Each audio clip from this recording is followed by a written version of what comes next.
Every day is like a battlefield. You go in, you don't know what you're gonna get. You get patients who are fighting you. You get family members calling you saying, why can't I visit my family? You know, there's all kinds of stress you're dealing with.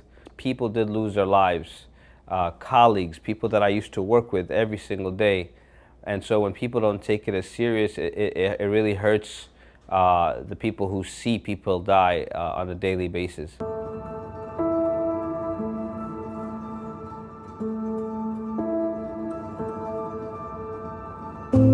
The past 2 years have been incredibly difficult. I tell people that aren't in the field or may not understand COVID, honestly, dying from COVID is like being buried alive.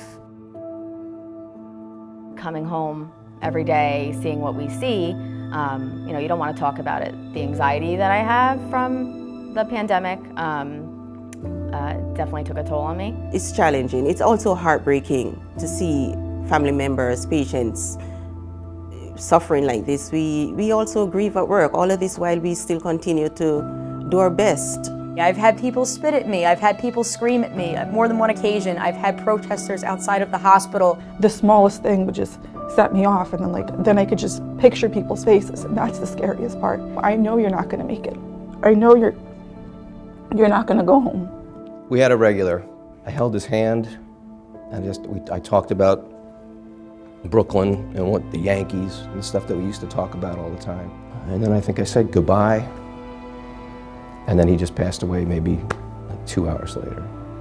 I was doing CPR on a patient in a room, and I looked up and I saw like my best friend at work also doing CPR on a different patient, and that's just something that we've never seen before. Working in an ICU, people do get sick and they do die, but it's not so many like we had with COVID.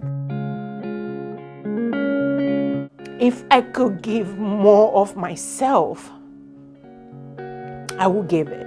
I've learned through myself, you really have to take confidence and be confident. When you go through such a traumatic event together, it sort of bonds you as like a family. To see the progress, to see that change when it happens is just, it makes you come back every day to work. Him going to see his wife that he hasn't seen for almost a year just made him feel so much better. That I'll never forget. I did everything that I could to help people. You don't know if you're going to walk out of that room with that virus and what it's going to do to you specifically. You have to be brave to do that. Not everybody can do that. Not everybody will. At the end of the day, it's something that's so fulfilling. You really love what you do, so you stick to it. If you know anyone that's in the healthcare field, check in on them because they're definitely struggling.